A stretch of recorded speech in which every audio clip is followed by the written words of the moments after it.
4장. 그날에 여자 7이 남자 하나에게 때로 덮치면서 말할 것이다. 우리 몸은 우리가 알아서 돌보겠소. 우리 먹을 음식과 옷은 우리가 알아서 해결하겠소. 다만 우리에게 아이를 갖게 해줘. 우리를 임신시켜줘. 그래서 우리에게 살아갈 이유가 있게 해줘. 그날에 하나님의 가지가 움터 나오리라. 싱싱하고 푸르게 움터 나오리라. 이스라엘의 살아남은 자들이 자기 나라의 산물을 다시금 자랑거리로 삼고 그들이 다시 머리를 들게 되리라. 시온에 남겨진 자들, 예루살렘에 버림받고 거절당한 자들 모두가 거룩한 살아있고 소중한 이들이라 불리게 되리라. 하나님께서 시온의 여인들을 목욕시켜 주시고 피로 물든 성읍에서 폭력과 잔인함을 씻어내시며 불폭풍 심판으로 깨끗하게 해주시리라. 하나님께서 옛적의 구름 기둥과 불 기둥으로 시온산과 거기 모인 모든 자들 앞에 밤낮 영광스럽게 임하실 것이다. 그 거대한 보호의 임재가 그들에게 불볕을 피할 그늘, 폭우를 피해 숨을 곳이 되어주리라. 5장. 내가 사랑하는 분에게 노래 하나 지어 불러드리려 하네. 그분의 포도원에 대한 사랑 노래를. 사랑하는 그분에게 포도원이 하나 있었다네. 좋은 땅에 아름다운 포도원이었지. 그분은 땅을 일구고 잡초를 뽑아내어 최상품 포도나무를 심었다네. 망대를 세우고 포도주 짜는 곳도 만들었지. 자랑할 만한 포도원이었다네. 그러나 최상품 포도 수확을 기대했건만 그 모든 수고 끝에 열린 것은 돌포도였다네. 너희 예루살렘과 유다에 사는 자들아, 이제 내가 하는 말을 잘 들어라. 나와 내 포도원 사이의 일을 한번 판단해 보아라. 내가 내 포도원을 위해 할 수 있었으면서도 하지 않은 일이 어디 하나라도 있었느냐? 좋은 포도를 기대했는데 쓴 포도만을 수확한 것은 어째서란 말이냐? 좋다. 이제 내가 내 포도원을 어떻게 할지 너희에게 말해주겠다. 나는 그 울타리를 허물고 그곳을 폐허로 만들 것이다. 그 문을 부서뜨려 마구 짓밟히게 할 것이다.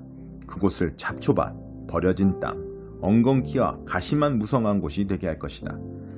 내가 구름을 통해 다시는 저 포도원에 비를 내리지 말라고 명령을 내릴 것이다. 너희는 알아들었느냐? 만군의 하나님의 포도원은 바로 이스라엘 나라다. 그분이 그토록 자랑스러워했던 그 정오는 바로 유다의 모든 자들이다. 그분은 정의를 수확하기를 바라셨지만 보이는 것이라곤 서로 죽이는 모습뿐이었다.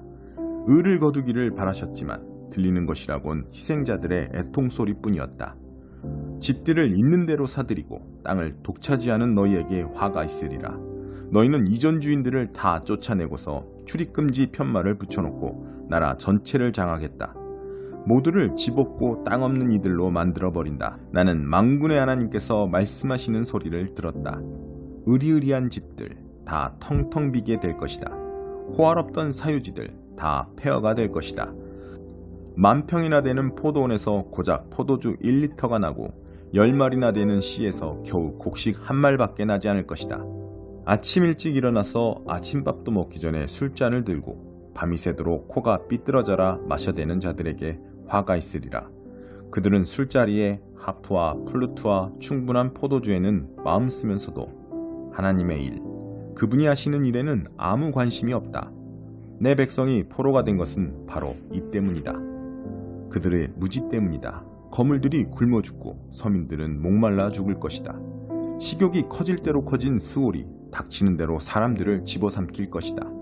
거물들, 서민들 할 것 없이 모두가 그 식도를 따라 굴러떨어질 것이다. 주정뱅이는 더 말할 것도 없다. 밑바닥 인생들이나 지체 높은 자들이나 매한가지다. 기세등등하던 자들이 구멍난 방광처럼 쪼그라들 것이다. 그러나 만군의 하나님께서 정의를 행하심으로 산이 되실 것이다. 거룩하신 하나님께서 의를 행하심으로 거룩이 무엇인지 보여주실 것이다. 그러고 나면 어린 양들이 마치 제 땅인 양 그곳에서 풀을 뜯고 아이들과 송아지들이 제 집인 듯 그 폐허에서 편하게 살 것이다. 거짓말로 악을 팔고 죄를 한 트럭씩 시장에 내다 파는 너희. 하나님은 대체 뭐하고 계시나? 우리가 볼 수 있게 좀 움직여 보시라고 해봐. 이스라엘의 거룩한 분이라는 그가 대체 뭘 하시려는지 알고 싶다고 말하는 너희에게 화가 있으리라. 악을 선이라 선을 악이라 부르고 빛을 어둠으로, 어둠을 빛으로 대체하며 단 것을 쓴 것으로, 쓴 것을 단 것으로 바꾸는 너희에게 화가 있으리라. 스스로를 똑똑하고 대단하다고 여기는 너희에게 화가 있으리라. 너희가 잘하는 것이라곤 술 마시는 일이 전부다. 술 마시기 대회 챔피언 트로피나 모으는 너희. 범죄자에게서 뇌물을 받아먹고서는 죄 없는 이들의 권리를 짓밟는다. 그러나 그들 무사하지 못하리라.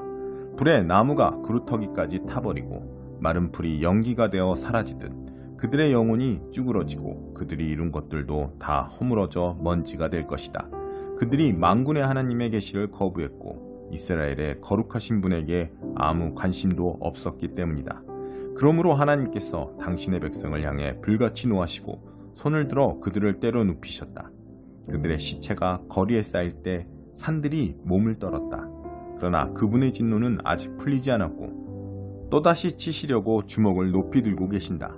그분께서 깃발을 들어 먼 나라에 신호를 보내신다. 휘파람을 불어 땅끝에 민족들을 불러들이신다. 그러자 저기 그들이 온다. 달려온다. 굼뜬 자, 비틀거리는 자, 조는 자, 꾸물거리는 자 하나 없다.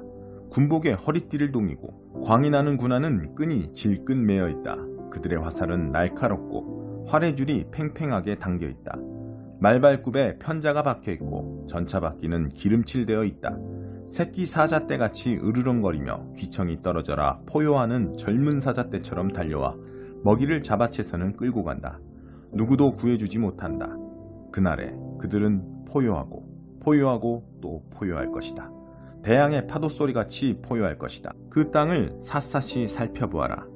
어둠과 고통 말고는 아무것도 보이지 않으리라.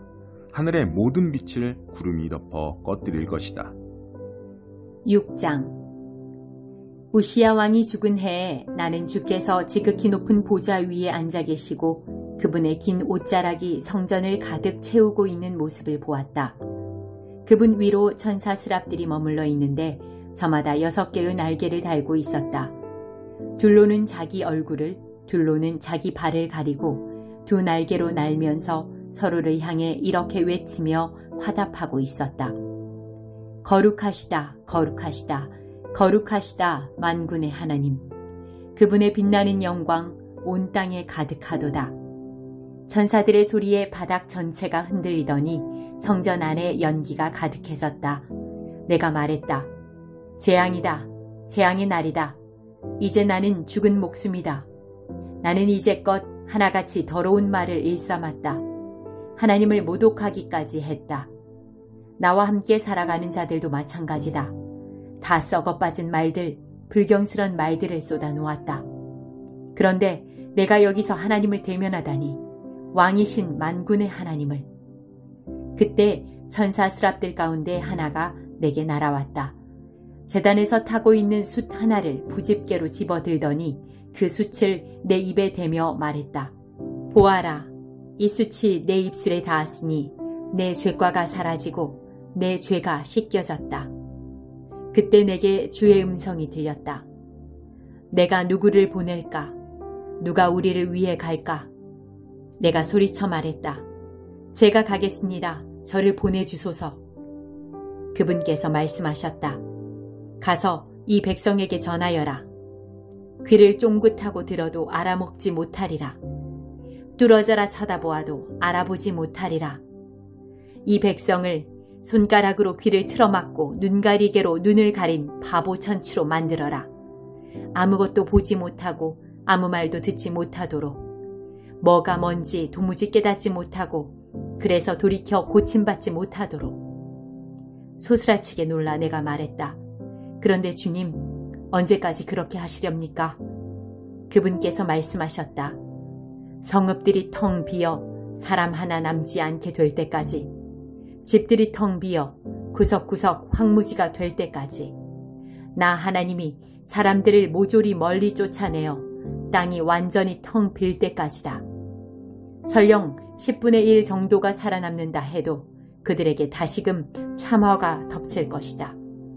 이 나라는 나무들이 다 잘려나간 소나무 숲, 상수리나무 숲 같을 것이다. 그루터기들만 남은 거대한 그루터기 밭이 될 것이다. 그러나 그 그루터기 안에는 거룩한 씨가 담겨 있다. 7장. 우시아의 손자여 요담의 아들인 아하스가 유다의 왕으로 있던 때에 아람 왕 르신과 르말리아의 아들인 이스라엘 왕 베가가 예루살렘을 공격했으나 성공하지 못했다. 아람과 에브라임, 이스라엘이 동맹을 맺었다는 사실이 다윗 왕실에 전해지자 아하스와 백성은 크게 동요했다. 그들은 사시나무 떨듯 떨었다. 그러자 하나님께서 이사야에게 말씀하셨다. 가서 아하스를 만나라. 내 아들 스알야숲 남은 자가 돌아오리라를 함께 데리고 가거라. 성의 남쪽 공중 빨래터로 가는 길인 윗저수지의 수로 끝에서 그를 만나 이렇게 전하여라. 내 말을 듣고 진정하여라. 두려워하지 마라.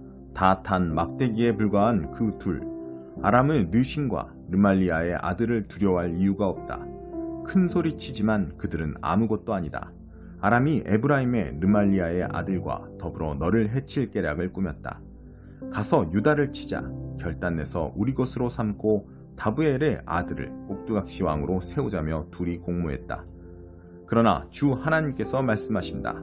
결코 그렇게 되지 않을 것이다.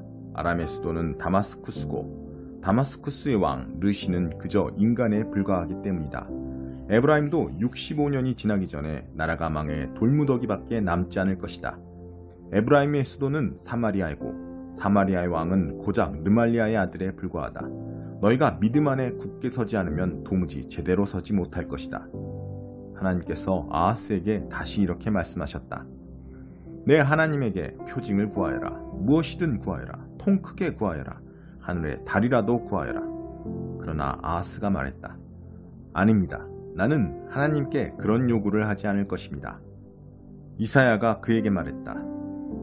다윗 왕시려 잘 들으십시오. 그대들은 소신과 위선에 불과한 경건으로 사람들을 지치게 만들고 그곳으로 모자라서 이제는 하나님까지 지치게 만들고 있습니다. 그러니 주께서 친히 그대들에게 표징한 날을 주실 것입니다. 두고 보십시오. 처녀인 한 소녀가 잉태하게 될 것입니다. 그녀는 아들을 낳고 그의 이름을 임마누엘, 하나님이 우리와 함께 계신다 이라 할 것입니다. 그 아이가 12살이 되어 도덕적 판단을 할 수 있을 때가 되면 전쟁의 위협이 끝나 있을 것입니다. 그러니 마음을 놓으십시오. 그대들을 그토록 근심케 하는 저 두 왕은 그때쯤 사라져 없어지게 될 것입니다. 그러나 이 경고도 함께 들으십시오. 하나님께서는 왕과 백성과 이 왕실에 에브라임이 유다를 떠나 나라가 두동강 났던 그때 이래로 가장 혹독한 심판을 내리실 것입니다. 아시리아의 왕이 올 것입니다. 그때가 되면 하나님께서 이집트 나일강 원류의 파리떼를 부르시고 아시리아 땅의 벌떼를 불러오실 것입니다. 그것들이 와서 이 나라 구석구석까지 쓸어버릴 것입니다. 무엇으로도 그것들을 막을 수 없을 것입니다. 또 때가 되면 주께서 유프라테스강 저편에서 빌려온 면도칼 아시리아 왕을 말한다. 면도칼을 가지고서 너희 머리와 음부의 털을 다 밀어버리실 것이다. 너희는 발가벗겨져 수치와 치욕을 당하게 되리라. 그분께서 너희 수염을 다 밀어버리실 것이다. 그때 살아남은 자들은 소 한 마리, 양 2마리만 있어도 자신을 행운아로 여길 것이다. 적어도 우유는 많을 테니 말이다. 그 땅의 남은 자들은 극히 간소한 음식, 버터와 꿀만으로 사는 법을 배워야 할 것이다. 그것이 다가 아니다. 좋은 포도원들이 지천이던 수천 개도 넘었던 수억가치의 포도원들. 이 나라가 조그만 잡초밭으로 바뀔 것이다. 어디를 보아도 잡초와 가시덤불밖에 없으리라. 아무짝에도 쓸모없는 잡초밭이 토끼 사냥 때나 소용있을지 모르겠다.